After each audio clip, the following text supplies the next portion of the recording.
Hello, everyone. It is the build-up show. Football is back. My word, a 3-week break for the mighty Reds, and we return to action on Saturday night against Arsenal. I'm Paul Machin. Ben Kelly joins me in the studio, and from home, we've got James Sutton and John Machin as well for this one. We're going to be talking about a whole host of things. What a massive game of football it is. Obviously, Real Madrid looming on the horizon as well. What are the Reds going to do in terms of selection? What kind of threat Arsenal do pose and more. But before we dive into it, we mentioned this on the podcast, but obviously because this is the build-up show for Arsenal, I think it needs mentioning it once again. Obviously, rest in peace and thoughts, and go out to the family of Claude Caligari, of course, Arsenal Fan TV regular for many, many years, who sadly passed away this week. I mean, you know, he was famed for some of his genuinely incredible rants and stuff around Arsenal over the years. You know, and I think some people might have had a conception of what you see on your screens and what have you, but he was just a lovely bloke, and I had never had a bad time with him. He always had a smile and a pleasant conversation. Yeah, he was a really good guy in my eyes, and yeah, he will definitely be very sorely missed. So yeah, sad times, but life goes on, football goes on, and yeah, Ben Kelly, it's mad because Chris unfortunately had to miss the shows today for a bunch of admin reasons because he has to do all the real work at Redmen TV. But we were doing something yesterday. He was saying, "I'm really looking forward to this game. I'm excited." And that's exactly where I'm at. I've had my detox, my recharge. I'm hoping the squad feel the same, but just from a personal perspective, I just can't wait for Liverpool to get back on the pitch. Yeah, and just having that break, having a bit of a switch off. Obviously, we've been working on other projects, just a chance to sort of shift focus a little bit. And now it's all on its way back. I mean, it's very, very rare that we have a 2-week break like that. You know, sometimes you get like an FA Cup weekend or an international break for them to happen back to back, so that and there's no rearranged game for that weekend where the FA Cup fixtures were being played or anything like that. It's been nice to have. So, you know, I've been focusing on other stuff. I've been going out on my bike. I've been watching the Formula One. Like, it's been lovely. But now, you know, particularly this week, you know, building back up, we did the Around the League show on Monday. Switch back on, you know, tune back in for the run in. There's a really important run of fixtures coming up, not least the Real Madrid games. And there's, you know, with the fixtures that we've got and the fixtures that everybody else have got, there's an opportunity to get into the top four still, but, you know, we have to be pretty much flawless between now and the end of the season. And, you know, it's a big test away at Arsenal to start off that run. Yeah, it's just lovely, isn't it, James? It feels like, you know, to talk about the running like 2 or 3 weeks ago was tough because we go into that break on the back of 2 wins. We've booked the Champions League place. You get the Champions League draw, all things to look forward to. But we're here now, you know, and the sun's shining again, and you know, there's just kind of Ben alludes to it. We're in danger of being in a world where you're allowed to do stuff again, which would be lovely. And yeah, I can almost, I don't know where, and we'll find out where Liverpool are at by the end of Saturday night. But I've completely forgotten that we've had a bit of a crap season. I'm treating this as like an almost a season unto itself from here in. I think that's a really wise way of looking at it, Paul. I think it's a really intelligent way of looking at it because, you know, it's been such a difficult season. We've had some really good results, and we've been kind of constantly. It feels to me like we've been constantly looking for, right. This is it. We've turned things around now. That's the result that's turned things around. Now we can look forward. We can push on for top four, and then we slip up again, and something else goes wrong. An injury happens or something. And as far as I know, we haven't had any more injuries during this period. I don't think. Nothing that I've read about. Yeah, touch. Yeah, touch. Just fucking touch every bit of wood in the room. So that's super positive, because that was kind of my only real worry and concern for this little break, was that somebody would come back injured. But it doesn't look like that's the case. So we should have we've got a really good opportunity here. And Arsenal's a good team to play at this moment as well, because they've had a similar kind of season to us in that they've had some really good results and they've had some absolute piss poor results. You know, they've dropped points against Burnley. I mean, West Ham obviously are flying, but you know, they've dropped points in similar fashions to us. They haven't really. Doesn't feel like their season's really got going yet.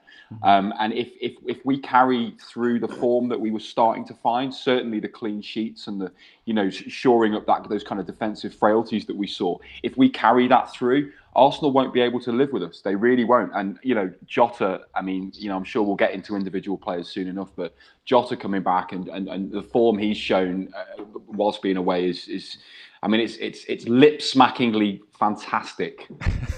Yeah, it's just it is. It's nice, isn't it? I think all those points are sort of spot on there. Really, your hope is obviously you've got some of the international lads have gone away, and a lot of them seem to have had pretty good trips. Salah has a lot to celebrate, provided he's not contracted mega COVID from being swamped by happy Egyptians, and Jota's continued his sort of his way back scoring as well, and then you've got a bunch of lads who've had a little bit of a rest and maybe a little bit of a remotivation.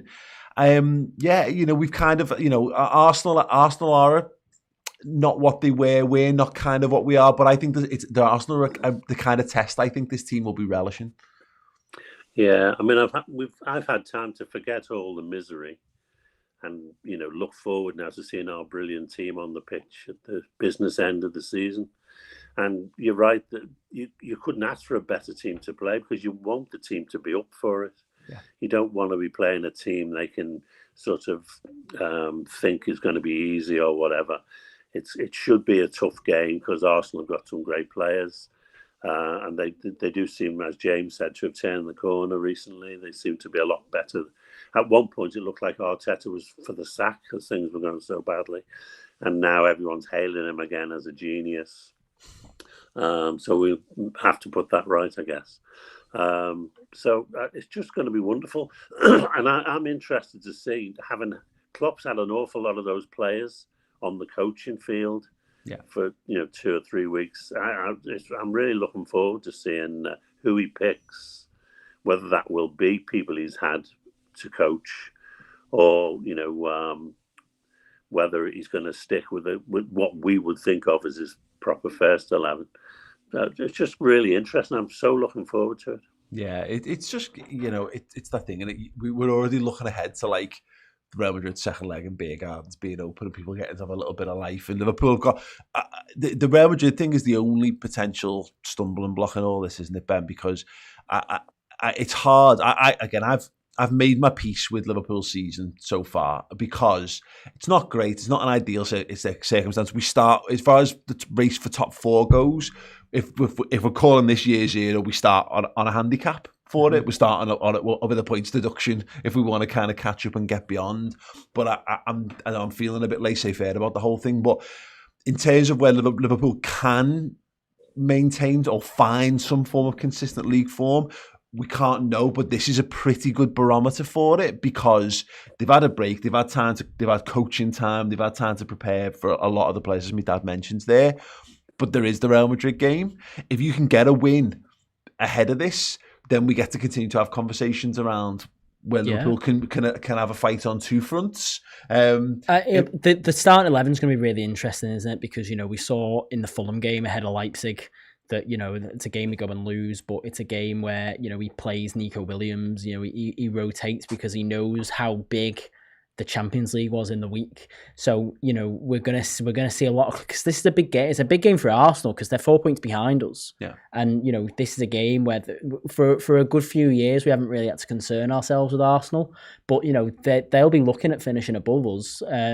So that's a scalp. It's a scalp for them, and it also has hallmarks of early Klopp, where you're not consistent in the league yet, but you go and find ways to beat the headline teams, and that puts more credit in the bank than a couple of wins against lower teams in the league. So on reflection, what it means is that if Liverpool go out and they put the strongest 11 available out on the weekend, then that he's after a top 4 place as well. But he could easily, quite at the same time, go, well, you know what, I fancy us with the Champions League draw and the way that's fallen, and Real Madrid aren't playing so well, although they've turned a bit of a corner as well. I'm sure we'll have that discussion in a week, but he might go, well, you know what, I want to make another Champions League semi-final, and that's the priority right now, and I'm gonna put out the team that we might do in cup games, where he says I'm gonna put out the minimum team that I think have the capability of beating Arsenal. Yeah. So that might be what he does. And as I say, it's just really interesting to see the approach from here. It is the psychologically. I mean, the fact is, you could, because so many players have been rested now, James, more than most, he does have the option of playing more players, I think, in both games. But Ben's spot on with that. It's all well and good talking about the players' focus, but the manager's focus is going to be absolutely fascinating because he knows the importance of the European Cup. And if you ask them, they'll say things like, we play whatever's in front of us and all that. And I actually do believe that's true, and to some extent. But also, there's a degree to which trying to finish fourth I think they would always preface the chance of winning a European Cup over a fight to finish fourth in the league. Yeah, I think it's easier for us as fans to sit down and try and come up with priorities. But I think everything I've heard from Jurgen and everything that comes out of the club is that we want to win everything. We want to win every game, and I don't think it is a case of kind of juggling competitions and prioritizing and thinking, right, well, a really good getting through to the semis, maybe getting a European Cup final. What that says about the kind of stature of the club and where we are and the players that we've got available, and what it says to players that we're looking to bring in as well, because we've got a really big summer ahead of us, and I don't want to look too far ahead into the future. But how we finish this season and how we do in these Champions League games is going to have a really big bearing. The eyes are on Liverpool Football Club again, because people know that we need to invest some money. They know that our front three that we've have been lauded and rightly so over the previous 3 or 4 seasons aren't now at the peak of their powers. And we've brought Jota in. There's talk of the Mbappe rumor that just doesn't seem to want to go away. But for us to be attracting those sorts of players and for us to be achieving the things that we need to, it starts now. You're absolutely right, like you said at the beginning of the show, to kind of it's almost like we're starting afresh. This is day zero, and we have to going forward we have to make up all the ground that we've lost. I think the thing, Dan, in terms of the squad, and look, we defensively we're still a little bit bare. Although the hope is that maybe Ben Davies having a little bit more training time or whatever, he just might make himself a little bit more of an option. Maybe Reece Williams again. We don't know really. But my overriding point is that we'll have the most players to choose from than we've had for quite a while, and we're also, when you're in the business end of a season, it's not like when you find yourself out of the first 11 and it's November and December and you're thinking, what's the point? If we do choose to preference the Champions League, there's big opportunities there for lads to play big games in the Premier League. So, in terms of motivating your group of players, there should be no issue motivating. We should be able to play. I mean, let's use Oxlade-Chamberlain as an example of this. He had a really good cameo against Wolves before the break, but he's one who he's not going to be starting against Real Madrid. But there's a good chance he starts against an Arsenal, or he might start against Villa, or he might start against Leeds. And so I think you've got a real good opportunity here with this break to re-motivate everyone in the squad and hopefully maintain a good level whilst rotating at the same time. Yeah, I mean, I think to some extent selection's now going to be determined by how awful the previous 6 months have been. I mean, I'd be absolutely astonished if he changes back 2 centre-backs for the rest of the season. If he can put those 2 guys on the pitch, then I think he'll do that. Yeah. Simply to get that continuity and stability back. As for the rest of it, the midfield is always up for grabs in our team. I think Fabinho probably nailed on these days after what we've seen. But other than that, I mean, I've heard Ox is flying in training, and he's been with him for 3 weeks, showing what he can do. So, I'd not be surprised at all if he played. It's interesting as well, because does Klopp look at it as top 4's really difficult to achieve now, so let's give up on it? Or does he see it as a challenge? Yeah. People are saying we can't make it, but we're going to give it a good go. I think he's saying to these lads, look, my team for Real Madrid is largely picked. He'll have an idea of 9 of the 11 probably fitness issues notwithstanding, but his point will be, but we've got big Premier League games. So you're going to get these games, but then by the time we come around to the second leg, someone might be injured, or someone might have, have had a tough week, or they might have played too much footy. And if you've played well in that Premier League game, then you're starting the second leg, and so on. And because I always reference this, like, look at the team that plays against Barcelona. You would never in second leg, you would never have chosen that team. But we had no choice. So those lads all needed to be ready. You've got loads of evidence to say that you just need to be switched on, because your time will come. Just to stick with you on this for a moment, I was just looking at Arsenal. It was referenced by both the lads there. They're an odd team, aren't they? Particularly this season. I wonder whether they'd have been under more pressure with fans. But the Aubameyang stuff's mad. He's still their top goal scorer. I think he's still the club captain, but his form's dropped off a cliff. He was benched for the North London derby, but they're one of those teams, like, they've got him, they've got Lacazette, they've got Odegaard, who's come in really well on loan. They're a team that can cause us problems.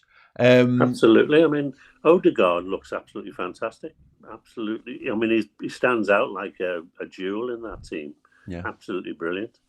I mean, it's odd, isn't it, that even your captain, they've disciplined the captain. That is really, really strange at a football club. But obviously, Arteta felt he needed to stamp his authority, and that was a good way to do it. And if he can get people playing to his tune rather than to their own, that's always going to be a good thing for Arsenal, particularly with Luis in the side. You've got to have some stability, and you've got to have some people who actually stick to the job and not just go off on flights of fancy like he does. Yeah. But let's hope he does that on Saturday. Yeah, absolutely. No, they've got lots of really good players, but they don't always play very well together. Yeah. And you look at Pepe, he came in, he looked like he had exactly what they needed, which was an awful lot of pace and ability to score goals. He's just been a complete flop for most of the time, hasn't he? Yeah, and that's it. They're such an oddly balanced squad, and you can see. I have empathy for what Arteta's trying to build. He's obviously trying to strip it back, isn't he, Ben, and build from the ground up, really, because Wenger left them in such an odd situation. You had the Mesut Ozil contract situation. They'd obviously bought in Mkhitaryan and Aubameyang to just put some star power in the team to kind of hold them over a bit. I always felt it was a bit of a sticking plaster, but they've not resolved that issue. I mean, having Lacazette and Aubameyang, who are effectively two centre forwards in a formation of one centre forward, always felt odd. It's always been at kind of odds. But right, Odegaard's coming. The idea that Arsenal are dead and buried is a bit of a nonsense. But that's why I kind of like the motivation behind this, because there's the 4 points between us. It's the messaging for Liverpool is, do we think we're really on a level with Arsenal? Like, we are in terms of the table, make no mistakes of it. But I'm saying to Liverpool, are you a team that's on the way down, and they're a team on the way? Are we about to cross on the stairs, or can you go and prove that this is a blip? This was an odd campaign. Yeah, and it's funny because obviously we've already had 3 meetings with Arsenal already this season, albeit a lot earlier on in the season, with 3 very different teams having played. Yeah. The league game was a game where we had everybody fit, and we beat them quite comfortably, even though we go 1-0 down. So, it on paper, when or even, in practice, when you put the 2 best squads together, we are better than them. But then, obviously we go out against them. Well, we lose twice on penalties to them, don't we? But in both cup competitions, the League Cup in particular is a particularly depleted side. So, it's a little bit more difficult to judge. But, again, it comes into the question of how good is this version of this Liverpool squad compared to Arsenal and the form that we're in right now? Obviously Phillips and Kabak weren't really on the scene at the time that we last played them. So, but their form and the way that they've played together over the last couple of games has given me encouragement. So I think we are better than them, despite what the league table suggests. And I think we've got more goals in us as well than we do. But they do have a better defensive record this season, and they'll be smelling blood because they'll know that we have one eye on the Champions League. I guess the thing is, it's whether Arteta's got the ability to do what to do the thing that everyone's done to frustrate us and beat us in this year, and that's completely throw his game plan out of the window to be able to do that. And I mean, I hope he hasn't, and I don't think he has. But we'll discuss a little bit more when we have after a very short break. We've got some really interesting comments. If you're watching this live, then do get your thoughts or whatever in, and we'll get through some of them when we get a moment. Yes, in fact, I referenced that because we had a little bit of trivia come in from Jack Richardson via the super chat. Said, "Happy Easter, lads. Quick fact: the last time we played Arsenal on Easter weekend was the 4-2 defeat at Highbury in 2003-2004. Brilliant. Thanks for that, Jack. We got a trivia question for you for the break. Mikel Arteta has only ever scored one goal against us for Arsenal. He scored one for Everton as well, for what it's worth. What was that game? The answer will follow after this very short break.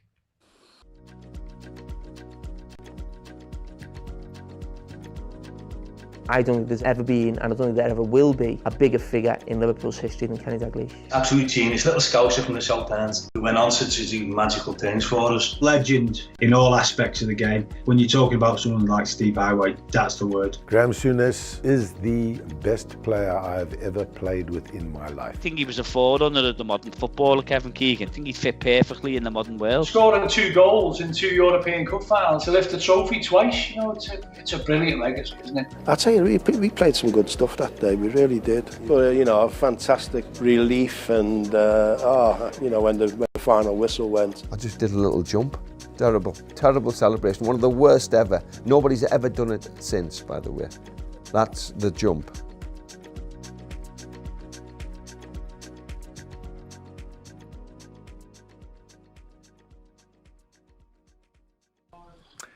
Hey everyone, welcome back to the Build Up Show. Yes, do go and check out Cop Chronicles. Episodes 1 to 5 are streaming right now. If you're watching this live on Thursday, episode 6, the final episode of the series, is released on a Friday lunchtime, which is Graham Souness. Tom's been working extra hard to get that all done and dusted. So yeah, the full series is there and available streaming. So if you need a little bit of a lift, if you need just some real positivity, and you know, we always talk about this, like the culture of Liverpool football. There was loads of players who you'll know the names of, and you know, some of us are mega super fans, but there's players who were maybe before your era that you don't quite perhaps know as well, but you feel that you should do. This series is a really good way to get you up to speed, and not just in like here's a load of stats and figures, although there's plenty of that stuff. You know, it's a lot of stories from voices of people who witnessed themselves. Least of all, my dad, of course, who offered his expert knowledge and memories. I would say as well that it isn't just people coming on and saying how brilliant all these players are.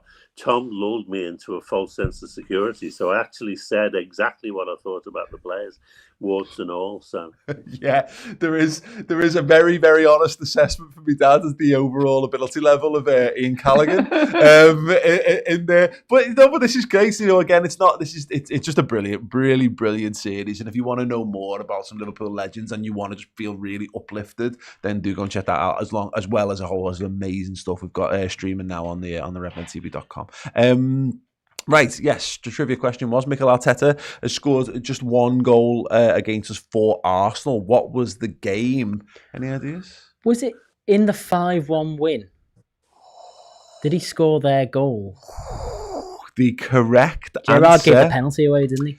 Anfield, Saturday the 8th of February 2014. Yeah. Liverpool 5, Arsenal 1. Mikel Arteta scored Arsenal's 1 via the penalty. I was so disappointed. Yeah, to let one in. Yeah. Were we 4-0 up or 5-0 up? We were, that's a great question. We were 4-5. We were 5-0 up. Yeah, and that took, so we battered them. It was one of those scintillating games of football I've ever witnessed up until that point, of course. And then we both had a bit like, because we conceded a goal in the 69th minute via a Mikel Arteta penalty. If you got that right, give yourselves a pat on the back and drop a like on the video. Great point made here, actually, in the comments, which will lead us into our next part of the conversation, really. David Barton talking about the players who've been away. And he says, Robbo played all 3 games. I think he's the only one with 3 90s. Now, I've been banging this drum prior. I think it was the Wolves game. In fact, I did the starting 11 and I put Kostas Tsimikas in because I knew this kind of thing was going to arise, Ben. He's played an unbelievable amount of minutes for Liverpool. I'll get the actual facts in a moment on it, but he's pretty much played every game for us because he hasn't had the proper understudy this year. He's then gone away and played for Scotland. We're now entering into this business period. We're talking about managing a squad for a game here and then a game against Real Madrid. There's a big red warning light for me going on over the head of Andy Robertson. Potentially, but he's in the prime of his fitness, stage. I don't think his body's never going to be in a prime position to be, any better shape than it is right now. And I suppose it's a shame that I suppose this game isn't the Villa game or isn't the Leeds game, because I feel like maybe then Tsimikas comes into the fold or is a little bit more likely to, and maybe he will over the next couple of weeks. Maybe he'll get the game between the two Madrid legs. But it's difficult to predict because Robertson's just so crucial to the way we played. I mean, out of the two fullbacks haven't been quite at the level that we've seen them, either of them over the last couple of years. But I'd certainly say that Robertson's been at a better level than Trent has for the majority of the season. I think they've kind of sort of. They both dipped. I think Robertson was unreal for the start of the season. I think he's played, but I think his output's dropped. Yeah. Whereas I think Trent started the season poorly and has actually gotten better in the back half. But just to the point, actually, nobody's played more minutes for Liverpool this season, Dad, than Andy Robertson. Nobody. 3,388. The second place is Mohamed Salah, who's played 100 less minutes. Gini Wijnaldum's played 250 less minutes. And we think about Gini Wijnaldum as being there all the time. Yeah, well, I mean, you have to remember that we've been chopping and changing our centre-backs every game all season. So a bit of stability there was, absolutely essential if you could get it. And we just have to look at the assists from the two fullbacks compared to last season and the season before. It's minimal this season compared to the past. Mm-hmm. They were both up with the best assist numbers in the country. Yeah. And Trent's broke the record 2 seasons on the bounce, didn't he? Yeah, they're nowhere to be seen at the moment, and that sums up our season in a way. Well, it's interesting actually. I've got that there. 5 apiece, 5 assists this season for Robertson, 5 for Trent Alexander-Arnold. It's not so much the assist though, is it? It's the chances created. Well, yeah. The point. I contend they both would have had more if our forwards actually scored goals. But that just on the Robertson stuff, Dad. I can't. It's hard to make the case for Kostas Tsimikas, isn't it? Because he's simply just not been involved. We don't know whether he was just because you look at Shaqiri's played more for us than he has recently, but he hasn't played for us this season, really. We haven't really used Shaqiri. We haven't used Origi. And I don't know whether Tsimikas is another Origi/Shaqiri who's just a senior-age lad who fulfills a role, in your squad. He's just there. He makes up the numbers in training and he's extra he's been injured as well, hasn't he? Yeah. So a long period he couldn't possibly have come in. And I think if he hadn't been injured, maybe he would have had a bit of a run now and again. But as you say, we don't know, do we, until it happens. I mean, clearly the sports scientists and the medics are going to tell Klopp whether Robertson can play or not. And I'm fairly certain that if they say he's okay to play, then he'll play. I don't think they'll be saving him for Real Madrid. Yeah, it's just that it's tough, isn't it, James? Because as we're talking about that, we bought him because I've someone in the comments here saying he's injured. I mean, he might as well. We have no idea whether that's the case at this point or not. But it does, it's Ben's point right. Robertson, he's in the prime of his career. He's never been going to be more physically capable of handling it. But he can't play. He's not going to be able to play the rest of the season at the level that he's playing at, and I do wonder whether do you just say because these 2 games are massive, get through Arsenal, get through Madrid, and we'll have a look and see how we lie by the time we get to we get to Aston Villa. I think you're right, but equally, I think if you ask Robbo and said, listen, do you need a break? Do you need to be rested? I think he'd tell you no. I think this is international captain. He takes his position in the team very seriously. He's I hate to use the word workhorse, but he doesn't stop running. He gives absolutely everything, 100% commitment, 100% effort every single game. And I think he's one of those players that you'd have to stretcher off the pitch. I think if it was up to him, I think he's going to play every game going forward. And I think, and John mentioned before, and he's right too about the centre back pairing problem that we've had this season, and the number of centre back pairings and the knock on effect that that's had on everybody's game. And Robbo and Trent are the two players for me that have. That have suffered the most from that, certainly going forward, because without that consistency, you're asking them to play a very different game. You're asking them to protect. You're asking them to defend. Their first thought has to be, let's keep a clean sheet. Let's not concede. And for the first time, in recent weeks, we've got that consistent centre-back pairing. We've got something to build from. Two players who are in tune and listening to each other, and they've had some time now as well on the training ground. So. I if I were Klopp, I'd just say to Trent and Robbo, look, take the handbrake off now, lads, and let's go. Let's get the service upfield. Let's try and bring Sadio Mane into the game more. If we can, because he's someone else that's suffered. The knock-on effect has just been huge this season, and it feels like now if we can keep everybody fit and everybody firing and keep those two centre backs together, I think Real Madrid will be looking worried at us, and I think equally, the games that we've got left. I mean, they're all winnable. Every single one of those Premier League games is winnable. United is the only team I think that is above us in the league right now that we play. They're all winnable. This is, we can still achieve something this season, but we need to keep everybody fit. But I don't imagine there's much rotation goes on. There's not that long of the season left. I just throw it all in there.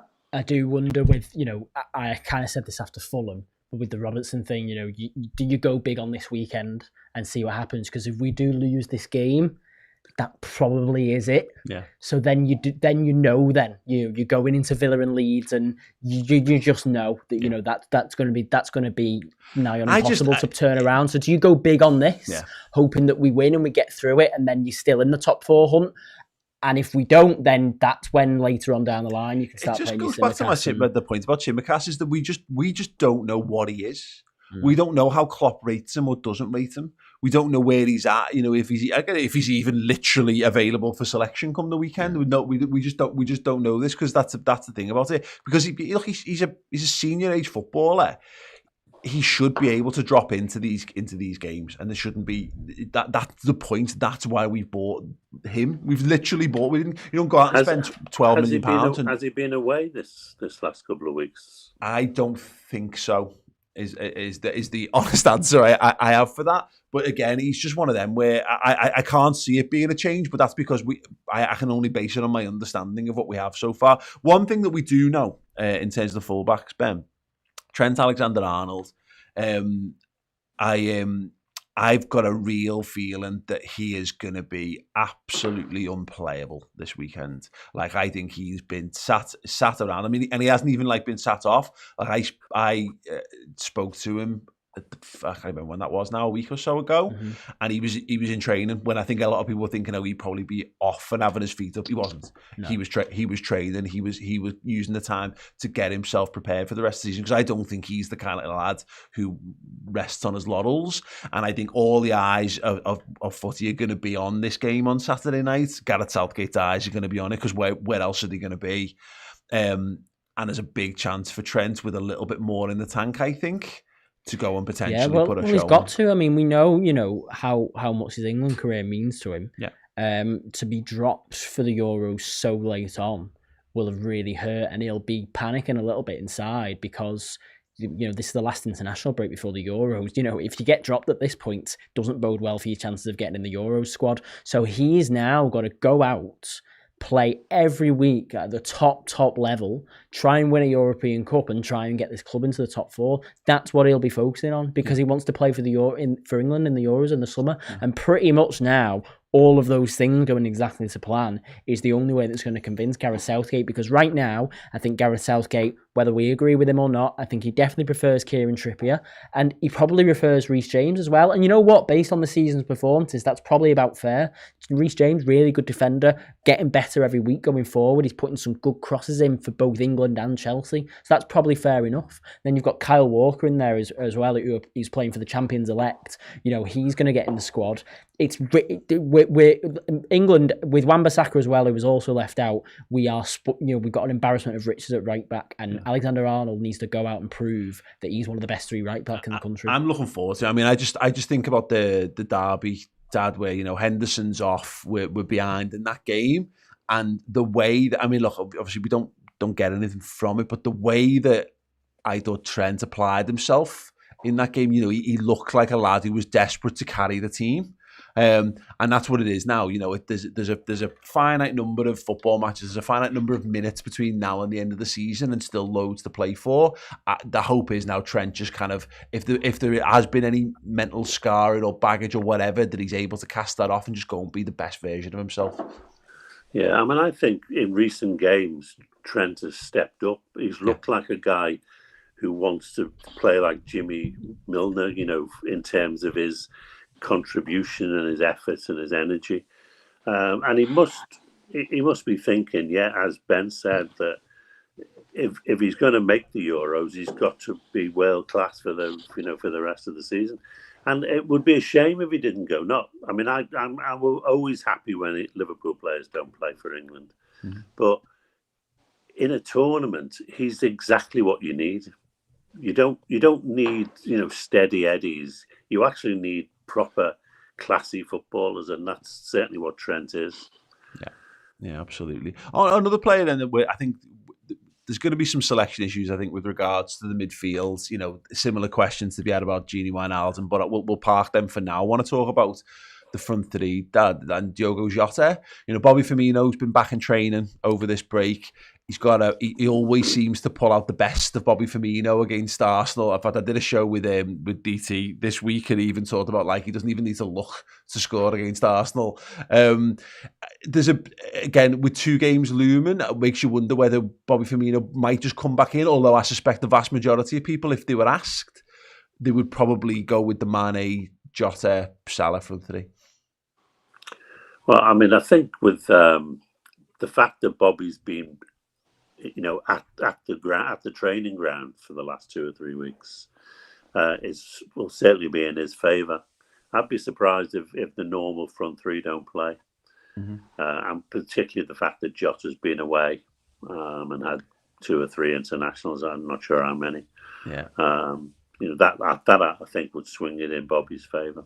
What do you reckon, Jay? I mean, I get the suspicion you've got a Portuguese flag somewhere hanging. You know, got Jota banners ready to go. You'd be all over Diogo starting this one. Yeah, absolutely. I think there's probably questions to be asked about Mane and his form. You know, not just the latter part of the season, but the season overall. I don't think he's done himself too many favours in a lot of games. He's, you know, it's hard to criticise any individual player this season, but for me, I think there is a case to give Mane a rest and put Jota in. Like you say, I'm just a massive Jota fan. I'd play him anywhere on the pitch. I just love the kid. Yeah, and look, we're going to see. I think, and I've been saying this for a while, but Firmino's injuries kind of came at the wrong time to back it up. We've got 4 lads for the front three. I don't think Shaqiri or Origi will be in any major contention for now. You know, there might come a point where there's a league game where we might see them if we're prepping for a big semi-final, that kind of thing. But realistically, there's going to be a 1 in, 1 out. One plays 60 minutes, one plays 30 minutes, and then you reverse that for the next game, and that could be any one of the main front three, as it were. Jota could easily start in any of the front three positions. Any of those lads could come out if you had to. But my point is, Bobby Firmino's going to start Sunday, or he's going to start against Madrid. Yeah. Do you work it backwards, or do you go, or the other way around? I think the main front three start against Madrid. I think it's difficult. I know that Jota has been away, but it's very difficult. I think Klopp's got to take into consideration his form with Portugal. He's just going to score 3 goals in 2 games. You know, and he'll want to carry that into the Arsenal game. He obviously scored the winner away at Wolves in our last game. there's no reason for me why Jota should be immediately dropped. And I think that Firmino has more experience in the big games, and I think that's the way that I sort of look at it. You're also giving him a few extra days. He's been in training, but he comes on Saturday, get himself a little bit more sharp, and then get him ready to go for Tuesday. That seems like the logical. That's what I'd be doing if I was playing FIFA. But I don't know. I don't know if there's a different way of looking at it. Does Klopp go, well, right now Jota's probably our most lethal goal scorer, so do you want him on the pitch from the start on Tuesday? That's a good point. But again, him coming on Tuesday could change the game if we're struggling a little bit. Well, that's the thing. I mean, Bobby's record in Europe is terrific, isn't it? He scored lots of goals, lots of assists. He sort of comes alive in the European game. So maybe that's in favour. Well, the away game as well, Dad, where I think you're probably having to do a lot more work in that game, potentially. You're doing a lot more running, you're a lot more on the back foot, potentially, in that game, where Bobby might suit that. But there's a comment here from Deep Pierce saying, Firmino has to play for Saturday. For me, Jota is going to be much better off the bench for this one, but stronger in the Madrid game for us, pace away from home, which is a complete counterpoint, because there's a case there where you get Bobby up and running against Arsenal, but having Jota's pace on the counter could be a real asset for us in Madrid. Yeah, and he's a really good high presser, isn't he, Jota? He puts an awful lot of energy into closing people down, and that could stand you in good stead if you want to keep Madrid away. Keep them up their end of the pitch. Isn't this just lovely? Yeah, for once, yeah. And of course, I'm sure there'll be some catastrophic injury news between here and there, because there always is, isn't there? But yeah, just that last thing, James. It's nice that we can have conversations again. Like, oh, do you start Jota or Firmino? Oh, do you start Thiago or do you start Keita? Do you start Jones or do you start Wijnaldum? Do you start, blah, blah, blah, blah, blah. It's, that's where we're at now. You've got to hope that Liverpool, just whatever they go with, any rustiness from not being in rhythm gets blown away by just pure, unadulterated enthusiasm. Oh, is he muted? Oh. I'm muted, I'm back. There we go, well done. Yeah, there's not many games left, and these lads, they want to show everything, they want to give everything, they want to, we can't play people into form now. It's just a question of get on the pitch and do the absolute business and compete for places as well, because it's that if there's one thing that can be said for Jurgen Klopp and this team is that there's opportunities there, certainly in midfield and going forward, and if you do the business, then you're in the first team and you're in his plans. And for kind of the sort of fringe players, the Naby Keitas of the team, you're right to mention Oxlade-Chamberlain earlier as well. These lads have got a huge opportunity now to show what they're made of and to kind of stake a claim going forward. And you'd fully expect them to take that. Really good shout here from It's Ironic, who thinks we should play Firmino and Jota in a 4-2-3-2 formation. If you can get away with having 12 men on the field, I'd be bang up for that. Or you just don't play a goalkeeper. Sack the goal. You just play rush goalie and do it that way. Right, let's have some score predictions for this one, Ben. What do you think? I'm sorry, I think we're going to draw 1-1. Okay. I think we're going to get out with a point. Don't apologise to me. Apologise to the people at home. Yeah. James, what do you think the score is going to be? 2-0. Dad? 2-1. Yeah, I've got a 3-1. Now, we are notoriously sluggish when we come back from breaks. Now, they haven't been to Dubai, so they've got no excuses. They've literally been on the training pitch. Although, to be fair, with the temperatures this week, it's probably felt rather tropical up at Kirby. I hope they do come back, because I can't be asked to us not win football matches anymore. Let us know your score predictions. What 11 would you be going for? We have got a final shout for this, by the way. We've got a competition running right now to win a signed Luis Suarez print. If you're familiar with our YouTube memberships, we've got a bunch of tiers. There's 3 on YouTube, but the main deal is over on the redmentv.com. We showed you the advert earlier for Cop Chronicles. Club Captain and Club Legend tiers there get you access to our full suite of content. But if you join as a Club Legend, as well as getting a whole bunch of extra perks, you also are automatically entered into our Luis Suarez signed print competition and amazing competitions every month. But it ends at midnight on Friday. So if you haven't signed up and you've been and ahhing and you're like, well, look at it now. You get access to the full streaming series of Cop Chronicles, loads of documentaries, and you're entered into the Luis Suarez signed print, limited edition signed print competition. So get involved there. Sign up as a Club Legend at redmentv.com. And yeah, we'll see you over there. There's some more details on that, which will follow at the end of the video. But yes, thank you so much for watching, for listening, for subscribing, for dropping likes, and for just supporting the best football club on the planet. You're all wonderful people. And yeah, we'll be back with a watch along on Saturday night. Ta-da. Hey everyone, do you want to be in with a chance of winning an exclusive limited edition signed Luis Suarez print? Well, you can be. Either upgrade your membership or join up at a Club Legend level on the redmentv.com. Right now, you get access to a whole suite of incredible content, documentaries, features, exclusive interviews with Liverpool legends, past and present. It is a fully functional Liverpool streaming service for your eyes and ears. There is 1 week left on the Luis Suarez print competition, so get involved right now. But don't worry, if you miss out on that next month's competition draw, you will automatically be entered into that as well to win an incredible Liverpool pin badge collection. We've got exclusive prizes for you guys every single month as Club Legends on the redmentv.com, as well as all those amazing pieces of content each and every month. So get signed up now and win amazing prizes.